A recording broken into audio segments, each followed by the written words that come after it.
Oke, thank you. Recordingnya Pak Ita, sip. Nah, jadi begini, jadi kita bikin bingung ya kasus DMMF tadi gitu kan. Berdasarkan teorinya kan kalau distribusi turun, akumulasi naik. Ternyata kebalikan yang terjadi di DMMX. Sementara di friend ikut teorinya kayak gitu. Nah, teorinya bandarmologi ini seperti apa sih? Ntar dulu lah, kita bahas yang seru aja biar semangat. Besok kita lanjutin lagi teori. Besok kita bahas lagi yang sesuai teori, mana yang nggak sesuai teori. Nah, sebelumnya saya jawab dulu ini tadi beberapa pertanyaan, Pak. Apa hubungan bandarmologi sama inflow? Apa tadinya saya ingat? Memang belum, nanti dibahas lagi, dijelasin. Terus Pak, masalah BRMS sama BHIT gimana? Nah, ini mau saya bahas gini. Oke, BHIT, BBCA, BHIT, masalah koneksi right isu berapa? Oke, satu-satu ya. Pak, diulangi cara bandar tukar-tukaran barengan. Habis ini kita diskusi itu di dasar ilmu bandarmologi. MLPL bandarmologinya, kalau saya bilang MLPL-nya bandarnya re-entry, recover. BD-nya masuk, recover posisi. Kenapa recover posisi? Saya beritahu. Oke, satu demi satu, MLPL. Ini seharusnya di akhir sesi ya, setelah udah tahu ilmunya semua, baru kita bahas masing-masing sesi saham. Tapi nggak apalah, mumpung ingat kayak MLPL, MLPL Connery. Ini kemarin keluar beritanya. Connery Asia jualan saham MLPL LP 562. Share screen-nya, Pak. Share screen. Oke, thank you. Nah, nih. LPL Connery. Connery Asia jualan saham LPL 592 cuan gede. Baca ya. Sebanyak sekian lembar di harga 680. Si drawing ya.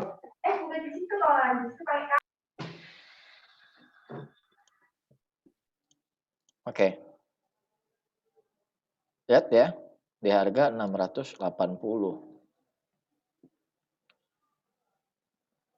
Di mana harga MLPL ketika dibeli Connery di harga 450 sampai 555 per saham. Paling murah dia beli 450, paling mahal dia beli 555. Kalau kita ambil nilai tengahnya berapa? 500. Pakai hitungan bodoh-bodoh aja, kita nggak tahu average dia berapa. Oke, seharusnya kita belajar average dulu, tapi nggak apalah. Kita nggak tahu average dia berapa, yang kita tahu adalah terendah Connery beli di 450. Kemarin di harga berapa si MLPL mantul? 420. 480. Sorry. 482, Pak. Ya, 482 low-nya. Tadi kita ambil average-nya berapa? 500. Habis itu ditarik naik lagi nggak? Ditarik naik. Kenapa? 482 berarti di bawah average dia. Udah saya jelasin tadi kan? Kita harus tahu average bandar berapa. Kita harus tahu tujuan dan plan dia apa. Dan yang ketiga, kita harus berpikir what next. Dari sini aja kelihatan sekilas sudah kelihatan. Kita udah tahu average dia yang pasti di atas 482. Karena apa? Karena kalau enggak 482 dibiarin turun dulu. Setidaknya di 500 average si Connery. Habis itu di recover sama dia. Dari pergerakan yang ada di sini yang kelihatan distribusi dan kelihatan juga dia udah jualan, berarti kita tahu plan dia berikutnya apa. Dia pengen jualan. Nah, kalau orang jualan pengen untung atau pengen rugi? Jelas pengen untung. Itu udah pasti, udah jelas. Bisnis doang, ini pure bisnis. Kalau dia mau untung, berarti dia harus jual di harga tinggi. Kalau dia harus jual harga tinggi, berarti dia harus kerek harga dulu sebelum dia bisa jualan. Gimana caranya supaya dia bisa kerek harga? Satu, ini yang biasanya dilakukan oleh bandar, market maker, big player adalah satu, menggerakkan sentimen market. Nih, saya tulisin aja deh, terlupa. Habis ini saya bagiin aja notepad-nya. Ini si PowerPoint-nya error, heran. Nih. Cara bandar menggerakkan psikologis, retail. Satu, apa yang harus dilakukan? Menyebarkan berita bagus. Harus. Orang mau beli kan, wah ini beritanya bagus nih. Apa nih MLPL investasi ke Grab misalnya atau investasi ke MTech apa kemarin ya beritanya yang keluarnya masuk ke digital-digitalan gitulah. Tuh. Yang kedua, kalau orang mau beli apa segala macam yang ditunjukin apa? Ruginya Cara atau menggerakkan psikologis.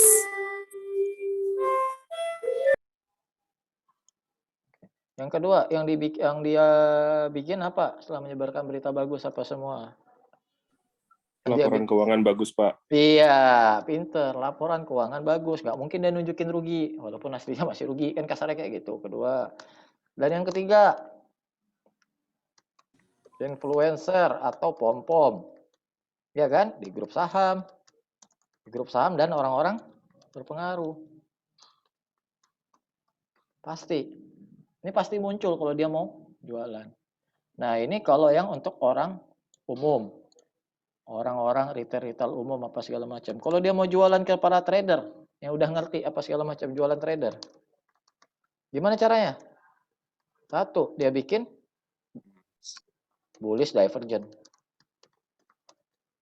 Atau confirm reversal. Yang kedua, apa lagi yang dia bikin? Jebol resist. Dan yang ketiga, apa yang dia bikin? BDM akumulasi.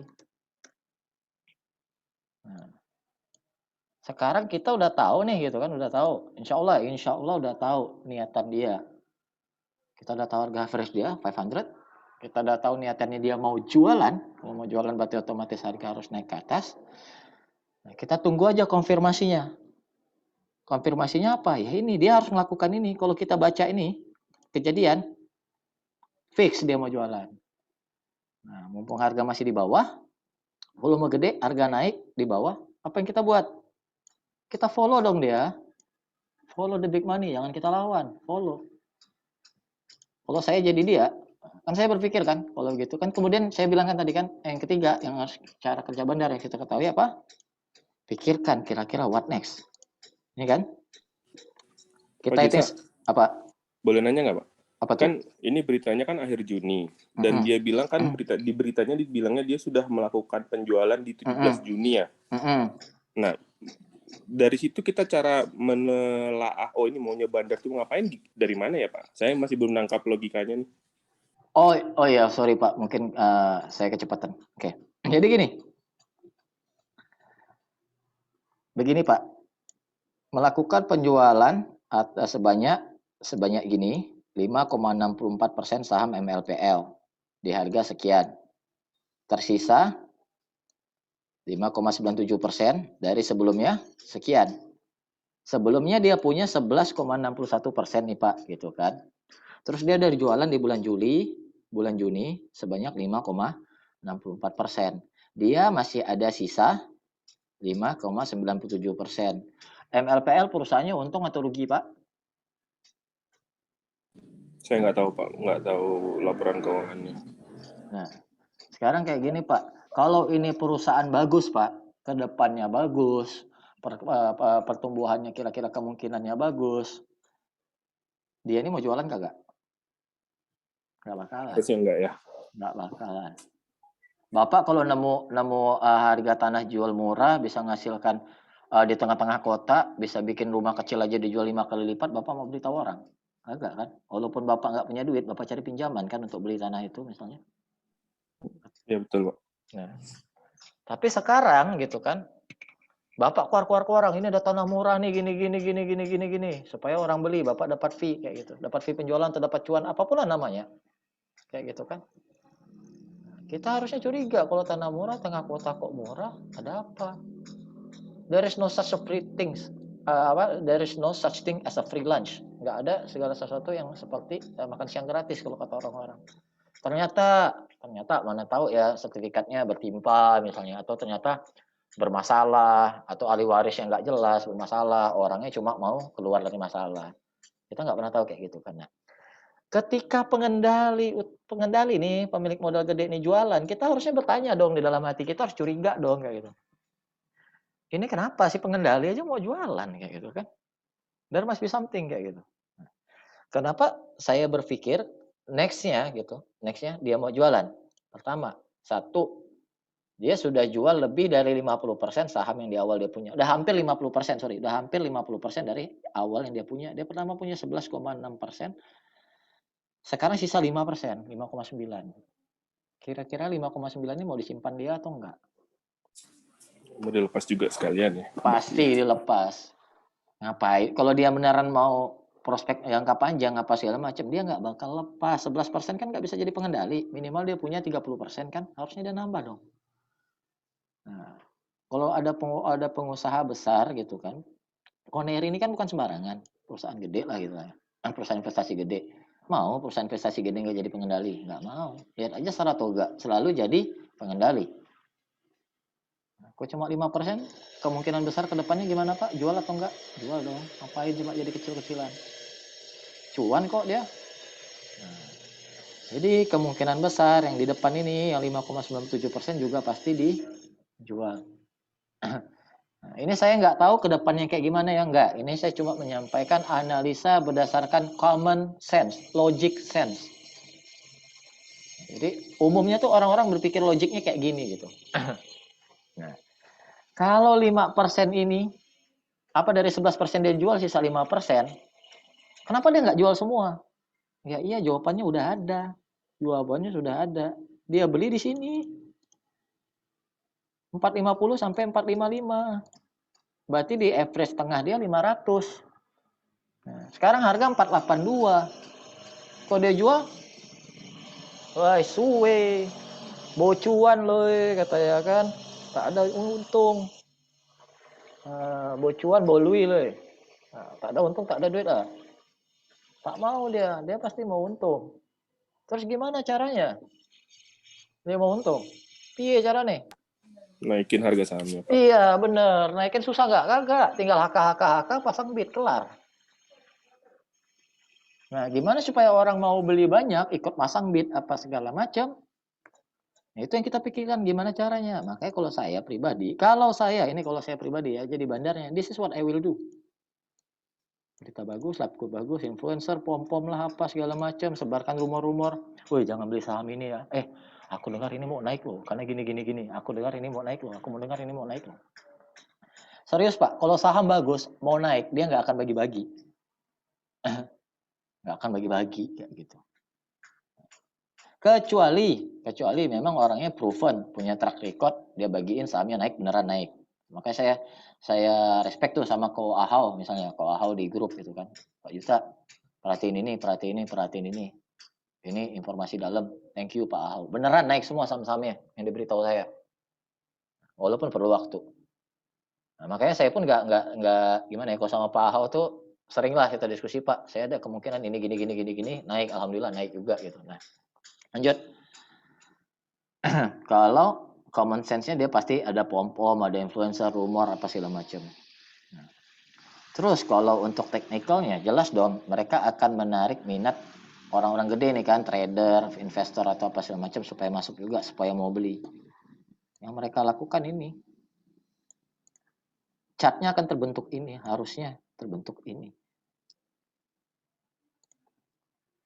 Kalau saya pribadi, kalau jadi bandarnya, saya tarik balik ini ke sini, balik ke sini, jebolin resistennya 700. Kalau perlu nggak usah nanggung, jebolin ini 800.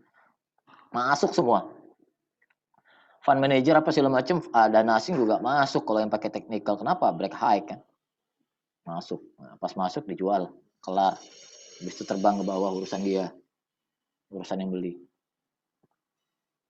Ini adalah contoh studi kasus MLPL. Kalau saya jadi bandarnya, itu yang saya lakukan. Nah, nanti kalau rekan-rekan suatu saat, saya nggak tahu benar atau enggaknya, tiba-tiba muncul ini, berhati-hatilah. Nah, terus saya bilang, kalau sekarang berarti MLPL nggak boleh beli dong Pak. Ya boleh dong. Masih di bawah tuh. Masih di bawah 500 cut loss. No, oke. Sekarang harga 55. Risk kita 10%. Reward kita kemana? Dia bakal break 800. Reward masih 200-an poin. 1/4. Oke lah, cincai lah. Masuk. Itu kalau saya pribadi ya. Nah, ini bukan rekom. Saya cuma nyampaikan mindset saya. Jangan pula habis ini balik-balik besoknya pada HK MLPL. Terus rugi, mampus saya. Nah, ini cuma beritahu. Ingat disclaimer di awal udah saya sampaikan. Kalau mindset saya di MLPL seperti itu. Kalau pure kita lihat kepentingan dari si BD. Oke, paham ya MLPL? Lanjut. Multipolar dapat restu buyback saham, ada rencana buyback apa segala macam. Mas, jadi sentimen, Mas. Nah. Oke, itu kurang lebih kayak begitu pandangan saya. Silakan silakan Ibu nanti lihat lagi BDM di sini gimana, BDM gimana, ini BDM gimana, lihat. Nah, aturan OJK Bank Digital right issue maksimal berapa persen dari jumlah saham beredar ya. Nah, kalau untuk right issue itu maksimal 10%. Bukan cuma Bank Digital, seluruh emiten. Pak, maksimal 10% itu ada di yang saya bagiin di grup, ada di filenya, ada bukunya, itu aturan OJK, silakan dibaca. 10% dari jumlah saham beredar. Kalau private placement aturannya adalah 25 hari dari rata-rata pergerakan 90% dari harga tertinggi dari pergerakan rata-rata 25 hari ke belakang. Untuk saham-saham dengan kapitalisasi besar seperti BBCA, apakah tetap dibandari oleh bandar? Iya, Pak. Kalau nggak ada bandarnya, kalau nggak ada makernya, itu harga nggak bergerak kemana-mana, seriusan nggak ada yang jaga likuiditas. Nah, tetapi makernya BBCA ini golongan elit, mereka nggak asal banting kayak kroco-kroco kasarnya kayak gitu. Mereka kan ngumpulnya biasa sesama sultan nih, sama sultan ngumpulnya juga biasa di hotel bintang 5 ke atas. Nah, ada kebakaran nggak panik, sultan mah santai, keluarnya pelan-pelan, alarm bunyi dulu, dijemput pengawal. Nah, kalau yang gorengan-gorengan gitu kan, biasa parkir pinggir jalan, tiba-tiba ada kebakaran, mobil model kebakaran lewat, wah pada panik semua kan, wih ada apa nih polisi, wah kabur. Nah, hancur lebur, makanannya pun nggak dibayar. Konsultan di hotel bintang 5 tinggalin hotel, besoknya call, berapa bill saya kemarin, tetap dibayar, ngerti? Kami kan tinggi kapitalisasi market, suatu emiten, semakin pergerakannya itu semakin smooth. BDM-nya semakin bisa dibaca. Semakin bagus BDM-nya untuk bacanya semakin mudah. Tapi memang sesuatu yang low risk seperti ini, low gain juga, pergerakan saham kapitalisasi besar lambat. Sementara saham-saham kecil kayak bank-bank mini, saham-saham second atau third liner, geraknya liar, cuannya gede sekali pukul. BCA gerakin 5%, butuh berapa triliun. Sementara kalau yang kecil-kecil lain, 2 triliun itu udah bisa arah 7 hari 7 malam gitu loh Pak Ans.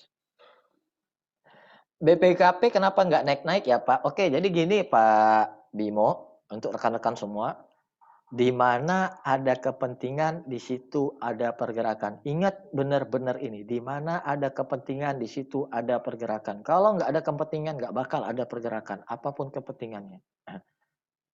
Saham-saham coal, kenapa nggak gerak? Nggak ada bagi dividen. Yang bagi dividen yang gerak, TMG gerak, yang lain nggak gerak, nggak ada kepentingan.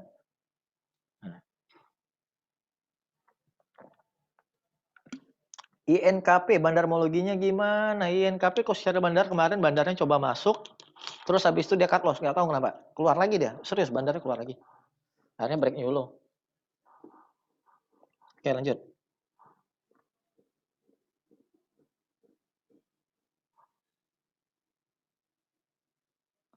Elpin ini saham nggak liquid, makanya naiknya gila-gila.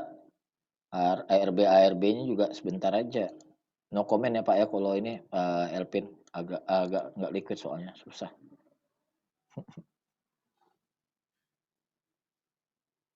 Nah, dapat dana penjualan Linknet 1,5 T. Berita baru keluar Jumat sore kemarin. Nah, Lekat Israel bawa berita baik.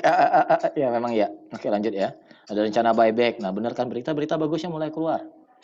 Bandar kalau mau jualan gitu, berita-berita bagus mulai keluar, harga dinaikin, orang pada masuk. Di saat orang pada beli, mereka jualan. Jadi bisa diartikan cat atau candle mau dijadikan warna merah atau hijau semua dilukis oleh bandar ya Pak? Iya. Sorry to say, iya. Iya, tetapi apakah nggak ada kemampuan untuk melawan bandar? Ada.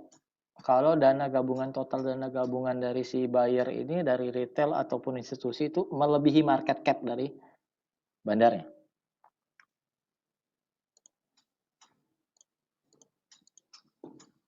Oke, kita lihat ya.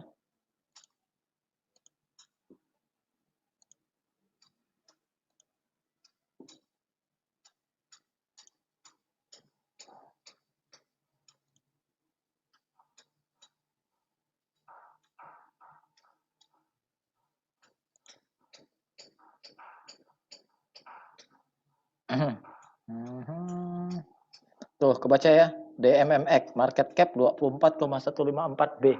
Kalau Bapak dan Ibu punya 24 T, bisa ngalahin bandarnya DMMX. Bisa.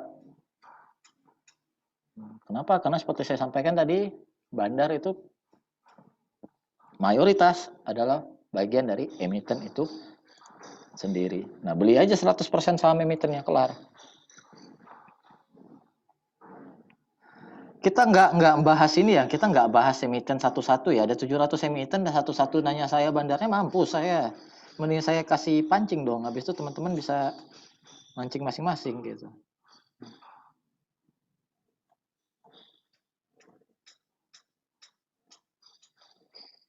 Hermina. Nanti ingatin lagi Pak Felix ya, kemarin nih Hermina belum kelar saya. Mungkin kita lanjutin di grup deh masalah Hermina ini. Serius, saya belum kelar analisanya. Ini kira-kira mau ngapain nih si bandar belum. Pak, mau tanya Pak, tadi kan ngelihat DMMX dan ketika distribusi tapi harganya tetap naik. Nah, saya tadi waktu break saya registrasi Neo BDM-nya, saya coba lihat friend, dan friend kayaknya taat banget itu Pak, karena saya lihat di foreign institution, foreign sama institutionnya itu Beli.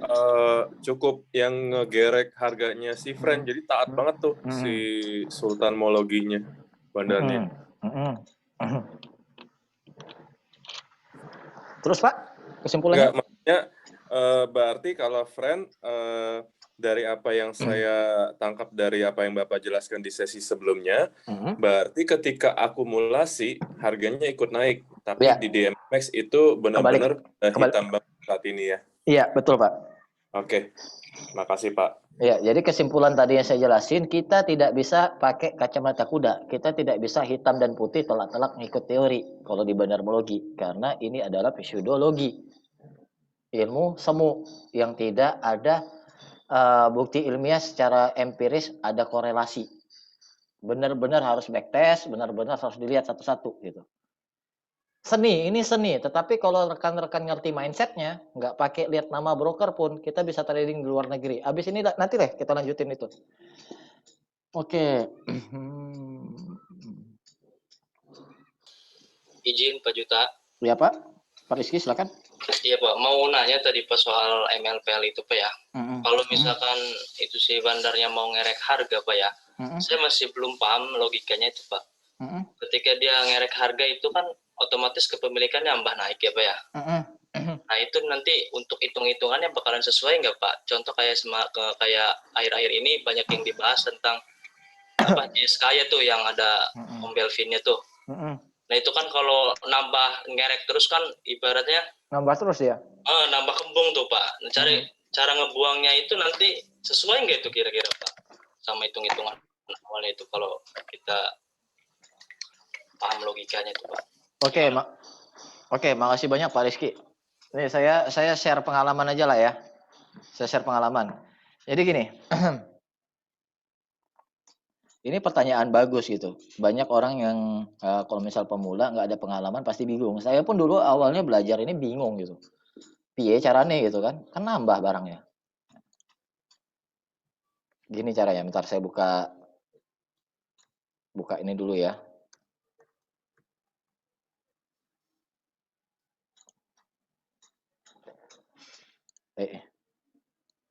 Kok salah password?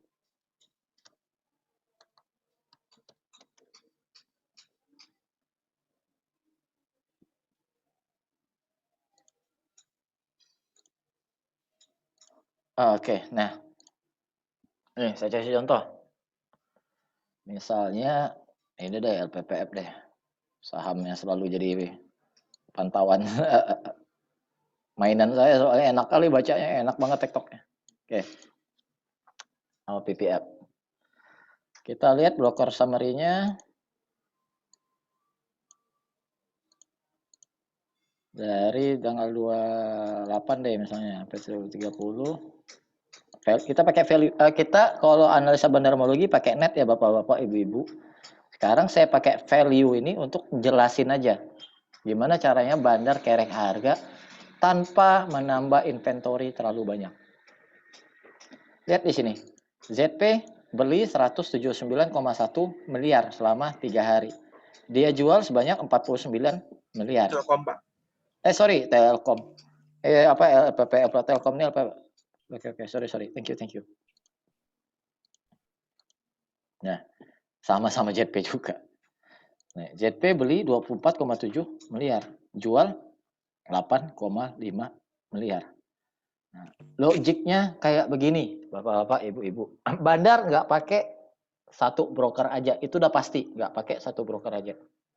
Nah, misalnya saya tahu saya masih punya barang senilai 100 miliar kayak gitu. Ini ini bisa dihitung. Saya hitung misalnya minat beli rata-rata average transaksi misalnya 200 miliar. Kalau saya ARB kan 2 hari selesai, tapi saya rugi 7% misalnya. Gimana caranya saya bisa jualan dengan harga premium tanpa nambah harga? Nggak susah, Pak. Setiap saya ngerek harga, yang saya makan ini over saya sendiri. Nah, biasanya cara main untuk naik harga tanpa ngurangin inventory terlalu banyak, itu adalah mempengaruhi psikologis retail. Simple pakai banget. Nih. Ntar ya, saya kasih contoh yang sayang berisnya udah ini ya, udah ARB, ntar apa ya contohnya ya. Kemarin, ntar. Nah, ini tapi contoh kebalikan ya, Kalau kayak gini, apa psikologisnya Bapak-bapak dan Ibu-ibu lihat? Over tipis-tipis nih.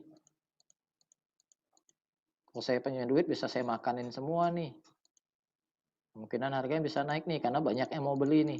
Benar nggak? Psikologis orang pada umumnya yang nggak ngerti pola pikir kebalikan adalah seperti itu.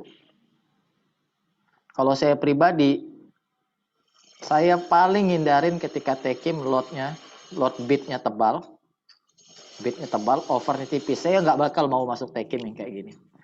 Tapi kalau tekim bidnya tipis-tipis, cuma 100 lebih, 200 lebih, bidnya overnya 2000, 1000, tebal lah pokoknya overnya. Itu saya pasti buy. Kenapa? Orang retail lain nggak berani. Supaya kenapa? Ketika si BDHK, BDHK, dia makan barangnya sendiri tuh. Dia nggak terlalu banyak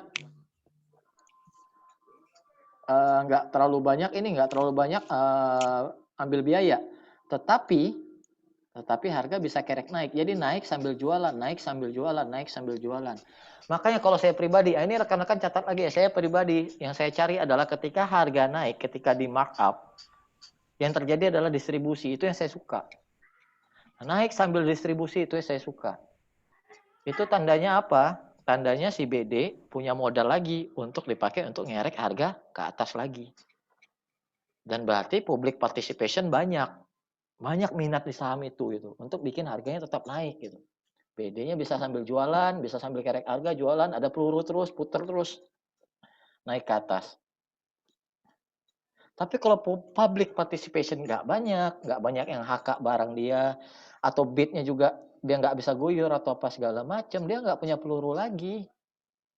Banyak biaya dia nambah terus dia punya inventory sampai misalnya dia nggak mampu ada dana lagi untuk kerek harga, dia terpaksa harus jualan, harganya jadi turun gitu. Dan itu bisa memicu multiplier effect untuk menurunkan terus harganya ke bawah. Nah, itu yang menyebabkan kadang yang namanya bandar nyangkut. Kalau bandarnya modalnya kurang gitu, sementara targetnya tinggi dan tidak ada public participation. Maka dari itu kalau Bapak-bapak Ibu-ibu baca lagi di Dow Theory, di awal tadi Dow Theory atau Wyckoff Theory, disampaikan selalu ketika masa-masa fase-fase markup yang dicari adalah public participation. Pak Juta, ya. Nanya lagi Pak. Tadi Bapak bilang dia beli barangnya sendiri. Berarti yang naruh offer ini dia ya? Dia yang dari awal sudah naruh barang di berbagai rentang harga gitu? Iyalah Pak, nggak harus dari awal juga, di tengah trading kan bisa aja dia Oke. naruh. Jadi profil yang ditunjukkan di sini bisa jadi itu adalah profil yang diinginkan oleh smart money-nya kita lihat gitu ya.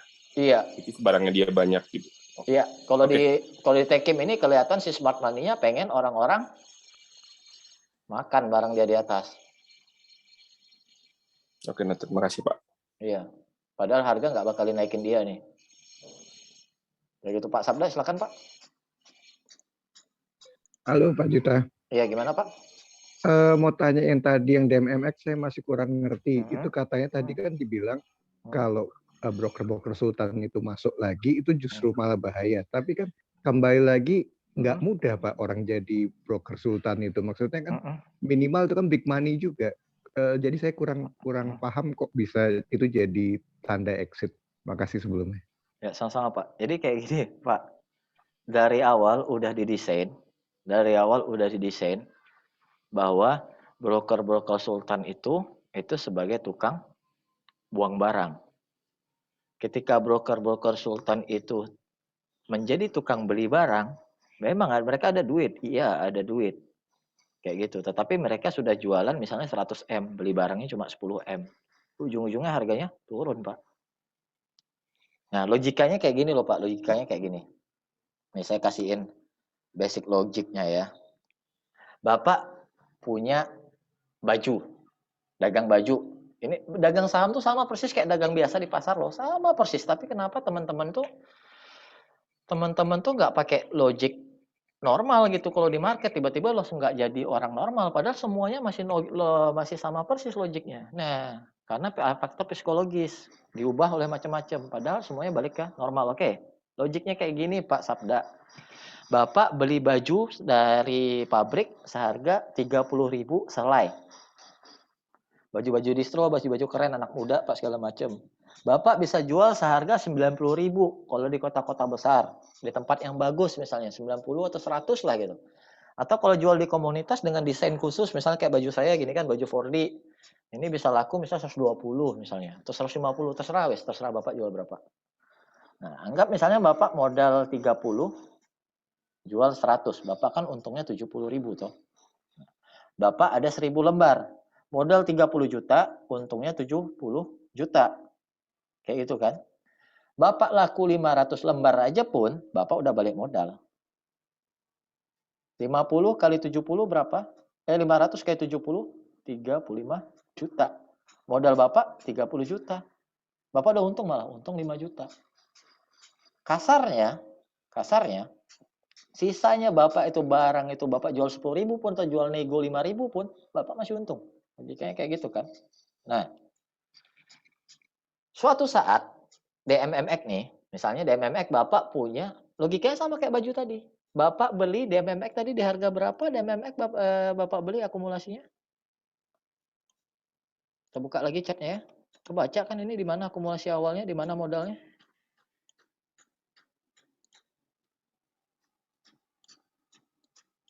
Tadi akumulasi di sini. Di sini kan, di sini akumulasi kan. Terus dia tambah barang tadi di sedikit di sini ya. Di 700-an ini masih akumulasi. Sini. Nah, jadi modalnya dari 200-an sampai 800-an. Anggaplah nilainya di sini yang banyak. Volumenya paling banyak di sini nih. Anggaplah modalnya 600-an. Walaupun ada modal 200-an. Anggap 600 lah modalnya. Nah, modal 600. Selama ini modal paling banyak ini di sini nih ternyata. Nanti habis ini kita buka volume ya. Kita buka volume. Ini saya sampaikan logiknya dulu. Nah, modal paling banyak Pak Sabda di sini. Di harga 300-an. Oke. Bapak di sini udah jualan. Di harga 1.200-an udah jualan. Udah untung. Anggap rata-rata Bapak laku di sini di harga 1.700-an. Oke. Bapak misalnya modalnya 1T. Bapak udah dapat di sini udah 5 kali dari modal Bapak. Udah dapat 5T di sini. Udah dapat 5T padahal modalnya cuma 1T. Terus sampai suatu saat di sini Bapak beli lagi 500M atau anggaplah Bapak beli 2T lah. Masuk pakai broker sultan beli 2T untuk nahan harga biar kelihatan akumulasi lagi. Karena Bapak yang naik turun pembelian apa segala macam Bapak yang ngatur, tetap aja Bapak minimal balik modal di sini. Modal 1T tambah buangan misalnya 2T, 3T, untungnya berapa T, Pak? Jadi buat iklan aja ya Pak Juta. Paham, Iya. paham. Terima kasih Pak. Iya. Sama persis saham sama bisnis normal, sama persis Pak. Saya ini pedagang Pak, saya pedagang, saya pebisnis juga. Jadi logiknya tuh sama gitu loh. Serius, logiknya sama. Bapak Ibu punya restoran, belanja pagi, masak, siang jualan, sore barangnya udah nggak begitu laku. Terus jam 8 malam bikin apa? Bikin sale, yang penting laku, yang penting balik modal. Kan kayak gitu. Ataupun kalau rugi, rugilah nggak apa-apa, yang penting nggak banyak ruginya. Kan kayak gitu kayak kita logiknya di real business. Tetapi kenapa di saham niatnya trading kayak gitu, beli, ternyata sore harga turun, nggak di cut loss, nggak dibuang, cut loss aja kan harusnya. Kan awalnya trading untuk jual seharian, ujung-ujungnya jadi trade investor nyangkut selamanya. Lucu gitu loh, di saham tuh banyak orang yang nggak jalanin logik yang sebenarnya saham, bisnis saham ini sama aja kayak bisnis yang lain, logiknya harus sama, sense-nya, common sense-nya harus sama. Bisnis itu ada nggak bisnis yang pasti 100% untung? Kagak ada, gitu juga saham. Nah, tapi kan kita bilang bisnis kita ada, kalau misalnya merugi, restoran kita nggak laku, plan B-nya gimana? Gimana cara jualnya? Gimana cara menekan risknya? Ya udah beli nggak usah banyak-banyak, masak nggak usah banyak dulu, laku tambah lagi, kayak gitu. Siapkan kulkas, harus pakai duit dingin. Kalau di saham beli nggak usah banyak-banyak dulu, untung baru tambah posisi, kan kayak gitu logiknya sama. Jadi curhat saya, jadi ngomel gara-gara banyak yang curhat sih. Nyangkut gimana Pak? Pak Juta, izin bertanya Pak Juta. Iya. Iya, Pak Juta untuk apa namanya? Kalau saya sih lihat untuk apakah distribusi akumulasi kan saya seringnya lihatnya dari OLT aja Pak. Kalau misalnya DMMX saya akan lihat hari Jumat kemarin itu sekitar total transaksi 64 broker. Jumlah yang buyer itu 30 dan jumlah yang seller 64. Jadi kalau saya lihat bahwa itu adalah akum, semakin banyak yang jual, maka itu adalah akum. Semakin banyak yang beli, maka itu adalah distribusi. Nah, kalau pakai seperti itu seperti apa, Pak? Kira-kira bisa nggak pakai gitu? Karena kalau DMMX kita lihat kemarin, top sellernya YP itu 42 billion. Tetapi top buyernya hanya 34. Tetapi dari jumlah seller dan broker, jauh lebih banyak sellernya, Pak. Artinya saya bilang bahwa ini adalah fake distribution. Gimana Pak kira-kira kalau kita pakai? Betul kali Kak, betul Kak, 100% Pak, betul. Jadi itu yang mau saya sampaikan nanti. Bagaimana sih sebenarnya BDM yang benar, konsep yang benar itu sehingga bisa dipakai di luar negeri. Yang kita lihat tuh yang penting net buy. Yang kita cari itu net buy Pak. Peduli setan itu yang beli itu broker retail atau apa segala macam. Peduli setan tiba-tiba ada satu broker jualan gede apa semacam. Tapi selama masih net buy daripada net sell, itu artinya masih ada niat beli, masih ada buying pressure. Selama masih ada net buy, hukum supply and demand standar apa? Supply sama atau tetap kalau saham? Sama kan? Demand berarti lebih gede kan daripada supply. Masih net buy kan demand lebih gede kan? Otomatis hukum supply and demand sederhana gimana? Harga ke atas. Benar kan? Nah, itu yang mau saya sampaikan. Benar, serius. Konsep BDM secara utuh itu adalah itu. Volume. Kita bukan ngelihat brokernya siapa, kita bukan melihat apa yang dia lakukan, tetapi yang kita hitung adalah net buy dan jumlah partisipannya. Betul banget, Pak. Serius. Terima kasih, Pak. Sama-sama. Nah, bagaimana kau bisa tahu yang terjadi itu net buy, Pak? Itu lihat dari inflow, Pak. Sabar, satu-satu. Flow itu, ini masalah net buy, masalah flow, masalah apa? Terakhir, Pak. Terakhir. Nah, jadi sebenarnya ini kalau saya tamak Pak, ini volume analisis tuh volume price action, volume price analysis tuh bisa jadi satu ini Pak ya, satu course lagi gitu. Cuma waktunya nggak ada, sekalian saya selesaiin malam ini gitu. Lanjut. Nah, tapi daripada susah-susah belajar lagi VPA apa sih itu, volume price analysis apa segala macam bikin pening kepala, saya kasih yang simpelnya aja. Tapi sebelum saya kasih simpel, saya harus jelasin dulu BDM. BDM dikit lagi selesai kok. Serius, dikit lagi selesai. Teorinya nggak banyak. Oke, apa sih teori BDM itu?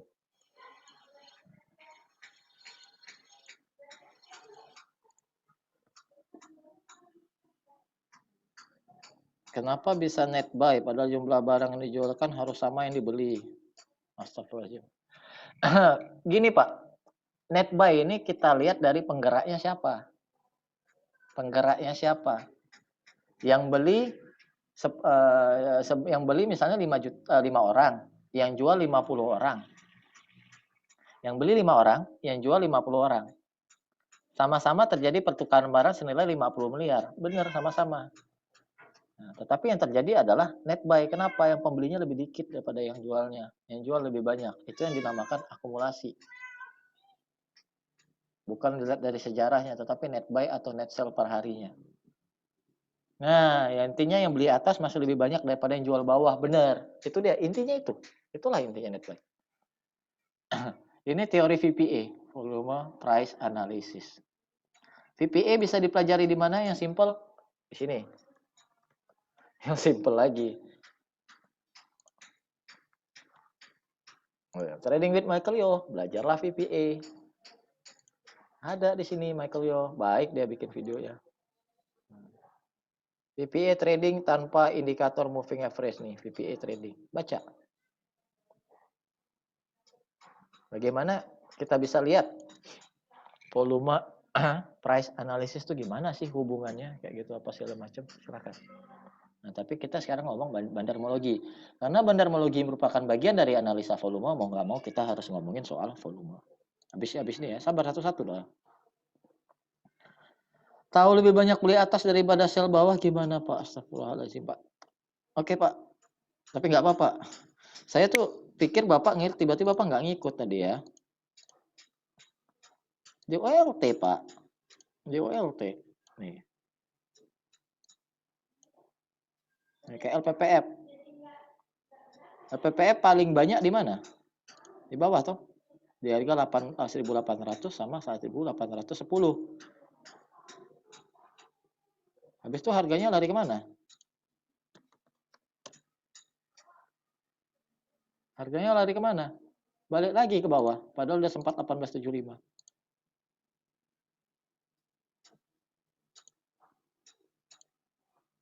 Karena di atas minat belinya masih kecil. Tapi di bawah minat tampungnya juga gede. Nah, ini undecisive, masih belum menentukan. Buyer sama seller masih sama kuat.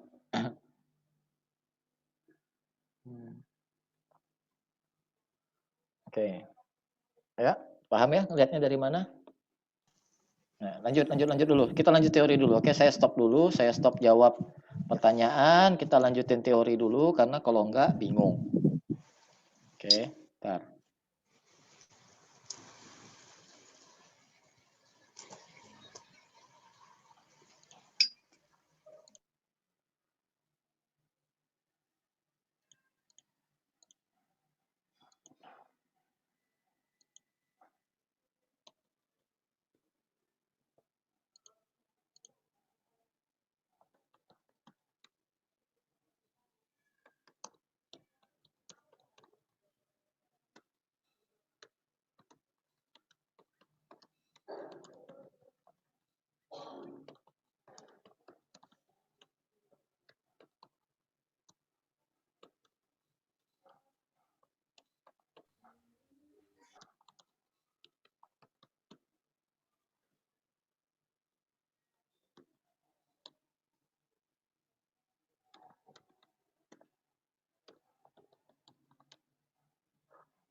Oke.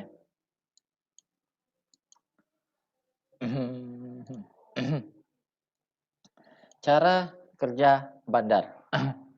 Ini bapak-bapak, ibu-ibu harus ngerti dulu cara kerja bandar itu seperti apa.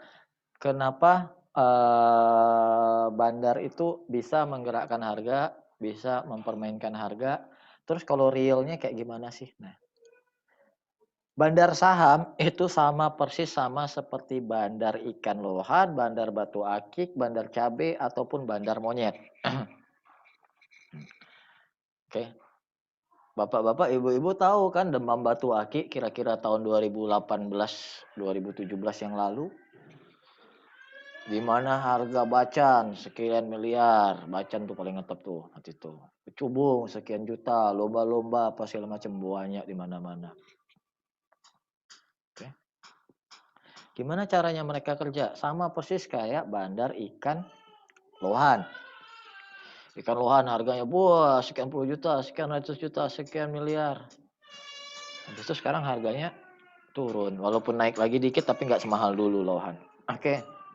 Atau bunga gelombang cinta, pernah dengar kan bunga gelombang cinta kayak gitu, harganya gila-gilaan. Itu kurang lebih caranya sama dengan cara saham bandar gorengan. Apa bandar saham gorengan? Sama. Batu aki, ikan lohan, dan gelombang cinta, ini tiga ini sama. Ini bandar gorengan. Sama caranya, sama bandar saham gorengan. Apa persamaannya Pak Juta? Satu, barangnya sebenarnya nggak ada harga. Barangnya mudah untuk didapatkan, nggak terlalu sulit lah, bisa mudah didapatkan, nggak ada terlalu value yang gimana, tetapi dibikin dibikin heboh oleh satu atau dua orang yang berani beli harga mahal, berani beli harga tinggi. Berani beli harga tinggi. Terus diikuti lagi oleh satu atau dua orang berikutnya yang berani lagi membeli harga lebih tinggi. Dan diikuti oleh beberapa orang yang kelihatan bodoh mau beli tapi sedikit lebih murah. Sampailah banyak orang menganggapan, oh iya barang itu mahal ya, barang itu mahal ya, barang itu mahal ya. Baru dilepas perlahan-lahan si ikan lohan, batu akik atau gelombang cinta yang dimiliki oleh bandar yang telah dikumpulkan dulu sebelumnya. Ketika orang udah pada punya, aku punya batu ini, aku punya gelombang cinta anturium, destarium, apalah namanya. Lohan kepala kuning merah. Tiba-tiba orang-orang punya ikan lohan itu, punya gelombang cinta, dan orang-orang bisa menduplikasikannya, bisa mengembangbiakannya. Barang jadi banyak, harganya hancur, jatuh, dan bandar yang katanya mau beli sekian puluh M, sekian M, hilang. Kurang lebih sama kayak saham gorengan. Perusahaan A, kerja sama Gojek, GoTo, Gokar, terserah lah Go apa. Harga naik apa segala macam. Ketika ketahuan bahwa ternyata kinerjanya nggak sebaik yang diperkirakan, apa semua harganya drop. Oke. Nah, terus ada yang namanya bandar cabai, ada yang namanya bandar monyet. Nah, kalau bandar monyet ini sebenarnya cerita umum yang selalu diceritain sih di kelas bandarmologi biasanya. Bandar monyet. Jadi Alkisah di suatu pulau gitu kan, bandar monyet ini cerita bandar monyetnya kayak gini. Alkisah di suatu pulau itu banyak monyetnya. Banyak monyetnya gangguin tanaman penduduk. Nah, karena banyak monyet gangguin tanaman penduduk, nggak ada harganya, monyetnya dibuang-buang orang aja kayak gitu, ditembakin apa segala macam. Akhirnya Alkisah suatu saat datanglah orang asing, datang mau sama asistennya, sama ajudannya mau beli monyet tersebut. Nah, dia bilang beli harga 1.000. Wah, ramai lah kan orang-orang pada nangkepin monyet untuk dijual sama si orang asing ini. Nah, kemudian karena banyak orang yang mau jual monyet apa segala macam, besoknya beberapa hari kemudian si pembeli ini bilang, wah udah banyak suplainya saya apa segala macam. Ya udah, monyetnya saya beli harga 500 saja. Nah, tapi karena barang ini nggak ada harga atau apa segala macam, orang-orang ngerasa ya udahlah jual aja lah 500 apa semua, jual, kumpulin. Hingga suatu saat monyetnya menjadi susah carinya apa segala macam. Ketika orang asing ini mau beli lagi, selalu beli kan, dia bilang, oke, saya beli 500, nggak bisa Pak, monyet udah susah, makin masuk ke dalam hutan, nyarinya susah apa segala macam. ongkos saya sekian, ongkos saya sekian. Ya udahlah, akhirnya orang asing ini naikin lagi menjadi harga jadi 2.000. Balik lagi 1.000 dulu, balik 1.000. Makin susah jadi 2.000. Akhirnya suatu saat orang asing ini ngumumkan membeli semua monyet seharga 5.000. Suka dong. Orang-orang, wah mahal, carilah monyet sampai kemana-mana dikumpulin ke orang asing. Sampai suatu saat, si asistennya orang asing tersebut ngomong ke penduduk kampung, penduduk desa. Itu bos lu ngapain sih beli monyet banyak-banyak apa semacam, pura-pura lah pendekatan asistennya. Sebenarnya monyetnya mau dibeli pemerintah di pulau sebelah. Harga di sebelah itu bisa 500.000. Hah? Untung banyak lah bosmu gini. Iya. Sebenarnya asisten pemerintah tuh habis dari pulau sebelah mau ke pulau sini. Tapi bosku tuh kayaknya tahu. Tapi diam-diam ya, jangan beritahu bosku ya. Nanti mati aku dipecat gitu. Wah gitu ya. Nah, karena si penduduk desa mendengar rumor-rumor bilang pemerintah mau datang mau beli monyet tersebut seharga 500.000, sibuklah penduduk desa cari monyet. Dan datanglah asisten kedua dari si BD. Bilang, bosku kan kemarin beli 5.000. Ya udahlah, kalian belilah dari aku nih. 50.000 aja nggak apa-apa lah. Ntar kok pemerintah datang beli 500.000 loh. Mendengar ada berita baik yang kemungkinan datang apa segala macam, si penduduk desa membeli kan. Beli wes sudah apalah, beli. And then what happened? Ketika monyetnya habis terjual semua, apa segala macam, orang asing itu nggak pernah muncul, utusan pemerintah dari desa sebelah juga nggak pernah muncul. Dan akhirnya yang balik-balik si bandar untung gede, si orang asing untung gede, modalnya 5.000, paling tinggi dijual 50.000. Penduduk desa rugi banyak. Karena nggak tahu kenyataan yang sesungguhnya. That's always happen in the stock market. Saham harga 100, 200, nggak usah dibeli lah gini. Harga 500 naik nggak dibeli, harga 700 baru dibeli. Banyak kan? Rekan-rekan kayak gitu. DMMX jujur aja lah, DMMX pada banyak beli di harga berapa sih? Pada baru beli itu di harga 2.000, saya yakin, atau di 1.007. Baru pada mau beli. Baru banyak. Pas masih di 500-an nggak beli. Kita lihat deh chartnya.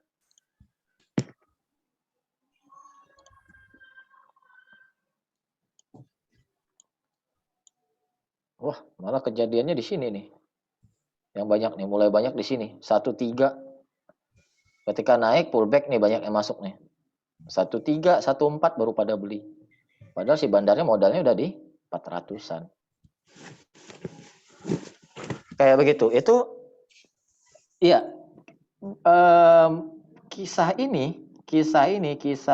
monyet ini sampai sekarang terjadi. Sama seperti bandar cabe. Oke. Bandar cabe di market itu, di pasar. Saya pernah lama jualan barangnya di pasar ya. Saya jualan kepiting waktu itu. Kawan saya banyak yang jualan sayur. Jualan kepiting juga sama.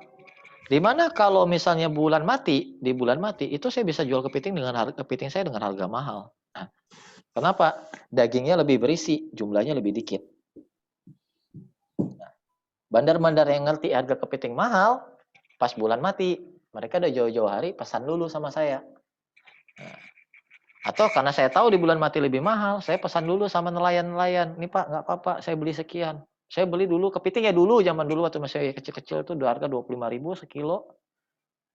Kalau bulan hidup saya beli harga 23.000, saya bisa jual ke bulan mati di harga 50.000. Sementara di bulan hidup saya paling tinggi harga 35. Kayak gitu. Nah, begitu juga cabai. Cabai itu kan mahal di musim hujan. Musim hujan mahal. Banyak penghijauan itu masuk membeli ketika harga murah di musim kering. Musim hujan mereka baru lepaskan harganya apa segala macam. Nah, ketika harga udah naik apa segala macam pelan-pelan dinaikin. Nah, inilah yang masuk ke dalam teori bandarmologi. Teori bandarmologi itu ada 4. Akumulasi, distribusi, markup, markdown. Akumulasi itu apa? Proses mengumpulkan barang. Distribusi, proses menjual barang.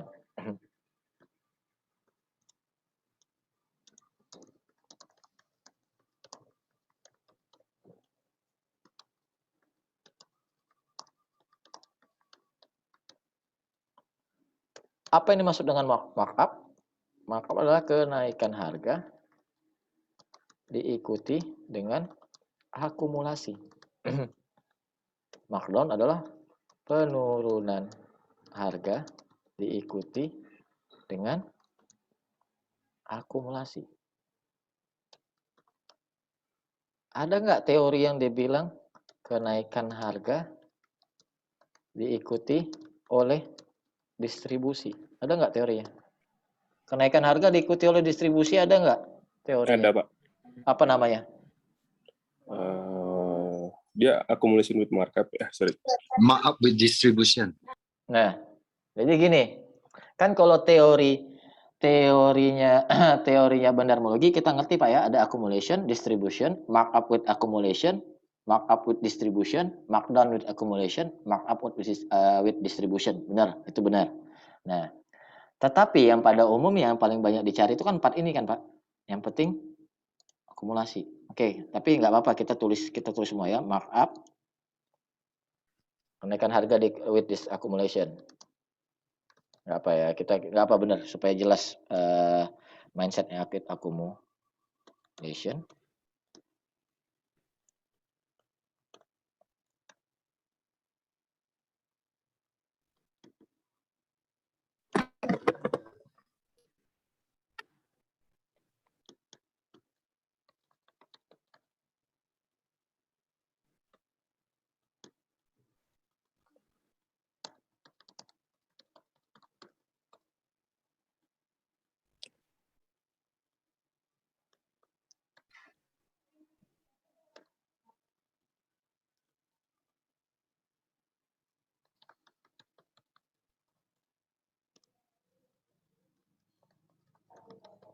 Nah, kan ada 6 teori bandarmologi, benar.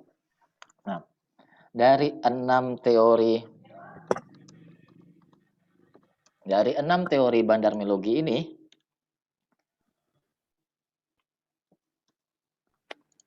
yang mana yang kita cari? Kapan kita entry? Kita entry itu kalau misalnya kita murni pakai bandarmologi, itu kan kita entry ketika terjadi akumulasi.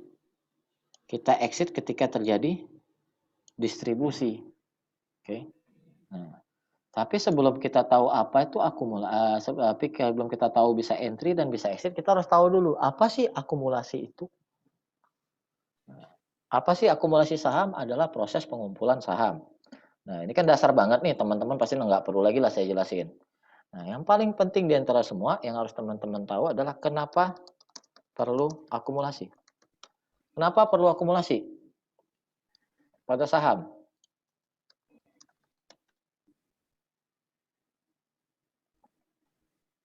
Oh, ini kalau untuk kita. Kenapa Pak? Langsung aja ngomong Pak. Dominasi market cap, bandar butuh barang. Kenapa? Salah tuh, salah semua. Untuk bikin support di itu bukan Pak, di bid. Bukan. Biar ada yang bisa dijual nanti, Pak. Oh, bukan, salah Pak. Nah, itu betul. Pak Aldo, bener, pakai banget. Pak Vicky juga bener. Untuk ngurangin supply, menguasai supply. Supaya menguasai supply. Kenapa nguasain supply, Pak? Kenapa nggak nguasain harga? Karena di saham supply itu jumlahnya tetap. Tetap. Nggak bakal ada supply tambahan kecuali right issue. Hukum ekonomi dasar gimana? Hukum supply and supply demand. Ya kan, supply demand kan? Ini kan hukum supply and demand. Nih. Supply bertambah, harga menurun. Supply berkurang, harga naik. Kan kayak gitu. Nah, siapa yang nguasain supply? siapa yang nguasain supply itu yang nguasai harga, yang bisa ngatur harga. Nah, sekarang pertanyaannya kenapa perlu akumulasi? Satu,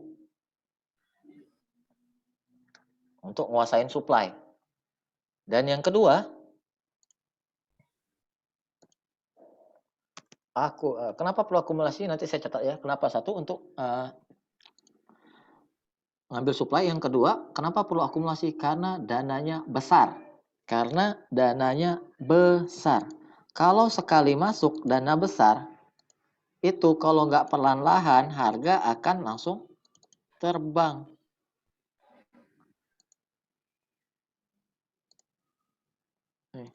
Bayangin, misalnya seperti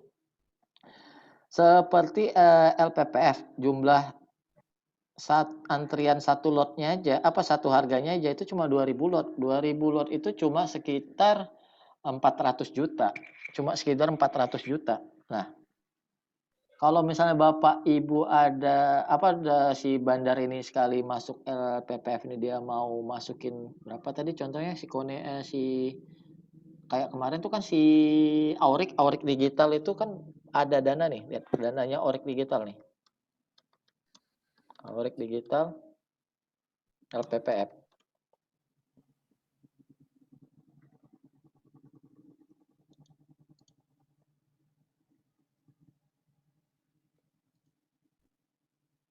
Ya udahlah.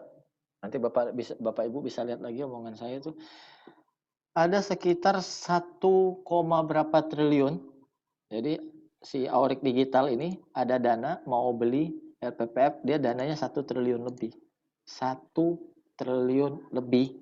Kalau dimasukin ke LPPF semua, itu 1 triliun langsung ditarik, itu langsung arah. Naik dong harga rata-ratanya, dapat barang mahal dong dia. Karena dananya gede ini, maka dia harus belinya perlahan-lahan, waktunya lama, dan kalau bisa dijaga supaya range-nya sempit. Pelan-pelan ngumpulin, perlahan-lahan ngumpulin. Nah, kalau di chart itu kelihatannya adalah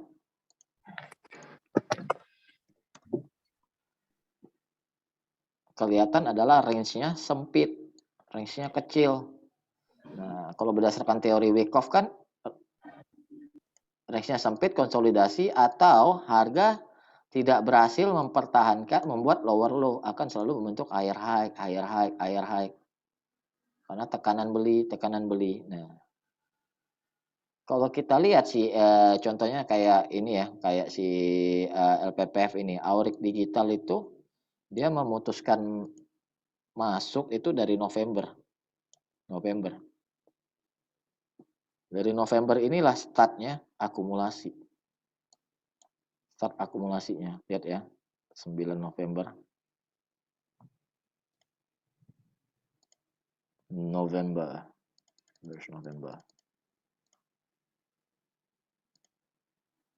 Sampai sini aja lah, 21 April.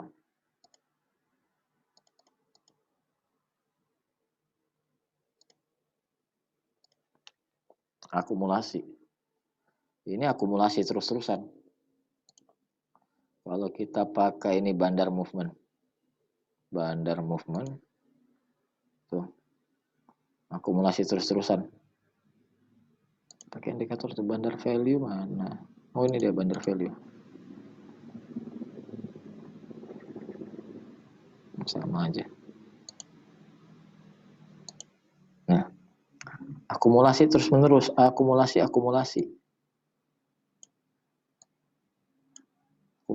dan di sini baru mulai distribusi. Di sini terus tiba-tiba harganya ngedrop.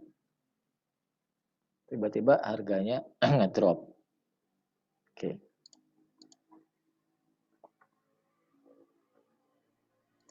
Nah, teorinya adalah akumulasi perlu dilakukan karena dananya gede. Kalau misalnya dananya kecil kayak kita mah nggak perlu akumulasi, kita retail mah nggak perlu proses akumulasi, serius. Keluar masuk 1 miliar itu sebentar, masih termasuk kecil gitu. Nah, tapi udah di atas 5 miliar baru terasa, nggak bisa keluar masuk saham 5 miliar langsung keluar kayak gitu. Tetap terasa rugi, bisa bergerak 5 papan atau bergerak 3 papan baru terasa.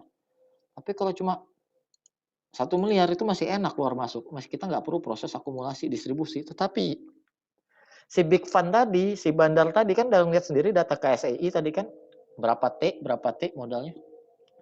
Itu memang perlu waktu untuk ngumpulin barang, untuk kuasain supply. Oke. Nah, sekarang kenapa harus kuasai supply? Kenapa bandar perlu akumulasi? Kenapa bandar harus kuasain supply? Kenapa? Supaya bisa ngatur pergerakan harga. Nah, emang nggak bisa cara lain, Pak, ngatur pergerakan harga? Kenapa nggak langsung HK aja? Kan bisa aja toh. Bisa aja toh kalau misalnya bisa aja toh kalau harga dinaik-naikin terus apa segala macam, nggak perlu pakai akumulasi terus, tahan aja harga, bisa. Tapi kalau ente nggak ngatur supply, misalnya HK terus gitu kan, tiba-tiba ada yang punya supply lebih besar daripada ente yang guyur, kelar hidup ente gitu. Kelar hidup lo gitu. Tapi misalnya total saham 1 miliar. Terus saham pengendali 600 juta. Berarti kan sisa 400 juta lembar lagi nih saham beredar. Nah, dari 400 juta lembar saham beredar ternyata 100 jutanya punya teman, calling, kawan. Bro, jangan guyur ya, gue mau angkat. Oke, sisa 300 juta. Dari 300 juta, 200 juta punya ente. Nah, sisa 100 juta. Dan 100 juta retail yang punya. Udah, santai. Calling pengendali, minta izin. Bos-bos, PSP, jangan ganggu ya. Apalagi kalau misalnya pengendalinya tuh pemerintah, udah pasti nggak bakal diguyur. Udah, kerek naik. Ente punya 300 juta, ente punya 200 juta. Gitu kan? 300 lah, tambah punya retail apa segala macam. Siapa lagi yang bisa guyur? Nggak ada yang bisa guyur. Ente aja memutuskan kapan take profit, baru tuh harga saham bisa turun. Kalau udah ngatur, supply. Kalau udah punya, supply. Kalau udah nguasain, supply.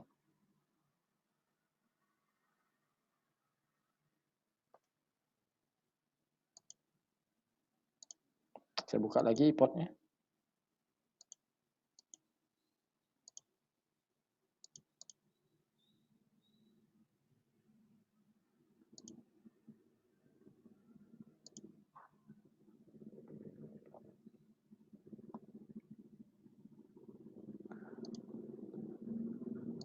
Harga bisa turun kalau ada yang jualan di bid, kan kayak gitu. Jualan di bid, ada yang punya barang. Sekarang, makanya saya bilang tadi, kenapa saya suka emiten yang bidnya tipis, offernya tebal.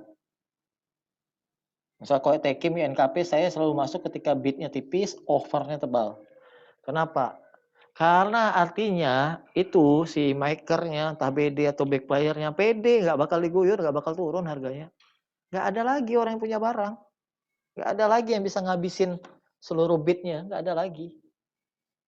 Tinggal tergantung suka-suka dia aja kapan dia mau tekan enter atau naikin harga. Contohnya apa ya saham yang bidnya tipis, offernya tebal kemarin ya?